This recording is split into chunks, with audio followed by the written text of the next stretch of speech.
வணக்கம் ஃப்ரெண்ட்ஸ். நம்ம இந்த கோடை வெயிலுக்கு ரொம்ப குளிர்ச்சி தரக்கூடிய புடலங்காய் கூட்டு தான் எப்படி செய்யுதுன்னு பார்க்க போகிறோம். இது நம்ம 2 விதமாக செய்யலாம். ஒன்று வந்து கடலைப்பருப்பு போட்டு செய்யலாம். இப்போ அதிக குவான்டிட்டி நமக்கு வேணும் அப்படின்னா கடலைப்பருப்பு ஒரு 50 கிராம் வந்து முன்னாடியே ஊற வச்சுட்டு செய்யலாம். இப்போ வந்து நமக்கு அவ்வளோ தேவையில்லை, அதனால் நம்ம வித்தவுட் கடலைப்பருப்பு நம்ம செய்யலாம். வெறும் காய்கறிகளை வச்சு செய்யலாம். இது எப்படி செய்யுதுன்னு பார்ப்போம் வாங்க. ஆயில் 2 ஸ்பூன் விட்டு கடுகு சீரகம் தாளிக்க போட்டுட்டு அதில் ஆனியன் போடுவோம். இந்த வெங்காயம் நல்லா வதங்கினதும் நம்ம தக்காளி போட்டு வதக்கிக்கலாம். ஆனியன் நம்ம நல்லா வதக்க போகிறோம்.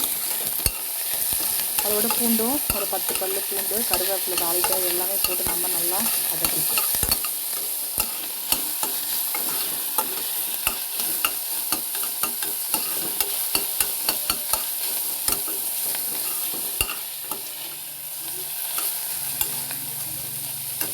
நம்ம அந்த ஆனியன் வதங்கும் போதே கொஞ்சமாக கல் உப்பு போட்டுக்கலாம். உப்பு போட்டு நல்லா வதங்கிடுவோம். லைட்டாக அந்த பச்சை வெங்காயம் லைட்டாக வதங்கினதுமே நம்ம தக்காளியை போட்டு நல்லா வதக்கிப்போம். இந்த ஈரமான காய்கறிகள் பதார்த்தங்கள் வந்து இந்த கோடை வெயிலுக்கு ரொம்பவே நல்லது. எல்லாமே நீர் சத்து நிறைந்தது. புடலங்காவை நம்ம மேலே லைட்டாக இந்த சாம்பார் நிறத்தில் இருக்கும் அந்த தோலில் அதை மட்டும் நம்ம நீக்கிட்டு அதை நல்லா சின்ன சின்ன துண்டுகளை நான் வந்து கட் பண்ணி வச்சுருக்கேன். இந்த மாதிரி நீர் காய்கறிகள் வந்து வெயில் டைமில் அதிகமாக எடுத்துப்போம். நம்ம உடம்புல நிறைய நீர் வெளியேறிட்டே இருக்கும். அதனால் புடலங்காய், பீர்க்கங்காய், வெள்ளரி அந்த மாதிரி நிறைய எடுத்துப்போம்.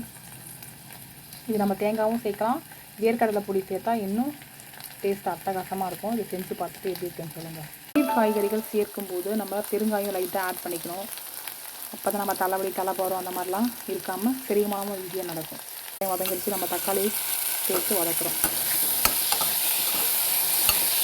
இப்போ தக்காளி நல்லா வதங்கிடுச்சு. இப்போ இது நம்ம கட் பண்ணி வச்சா புடலங்காயை ஆட் பண்ணிவிட்டு இப்போ காய்கறிகளை சேர்த்து ஒரு 5 நிமிஷம் வதக்கிட்டு அதில் 1/2 ஸ்பூன் மிளகாத்தூள், 1/2 ஸ்பூன் தனியாத்தூள், ஒரு சிட்டிகை மஞ்சத்தூள் போட்டு நல்லா கலக்கி விடுவோம். இதில் இருந்து நீர் மட்டுமே இறங்கிடும். அதுக்கப்புறம் லைட்டாக ஒரு 1/4 டம்ளர் தண்ணி வந்து தெளித்து விட்டு இதை வேக விடுங்க. இதுவே ஒரு நீர் காய்கறி, அதனால் இதில் நீர் நிறைய விட வேண்டாம்.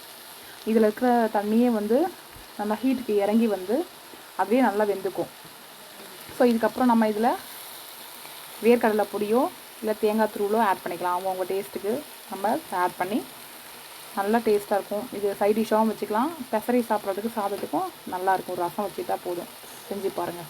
இப்போ இதில் புடலங்காய் நல்லா வெந்து வந்துருச்சு. இந்த டைமில் வறுத்து தோல் உரித்து அதை அரைச்சி பொடி பண்ண வேர்க்கடலை பொடி போட்டு கிளறிட்டு கொத்தமல்லி கருவேப்பிலை போட்டு இறக்கலாம். சுவையான புடலங்காய்